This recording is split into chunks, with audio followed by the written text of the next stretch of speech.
In today's video, I'm going to show you how to back up Windows 10 Computer so your important files stay safe and protected. This is something every beginner should do, especially before problems happen.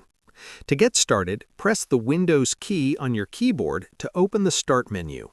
In the search bar, type the word Backup and click on Backup Settings when it appears.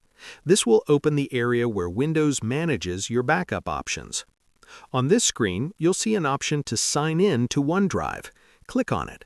OneDrive is Microsoft's cloud storage service, and it allows your files to be backed up online, so they're safe even if something happens to your computer.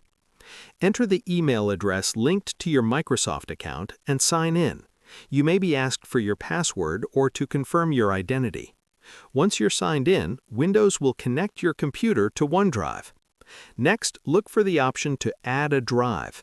Click the plus icon and choose OneDrive as your backup location. This tells Windows where to store copies of your files. Once selected, Windows will automatically start backing up important folders like Documents, Pictures, and Desktop. You can also review which folders are being backed up and adjust them if needed. Take a moment to make sure your most important files are included.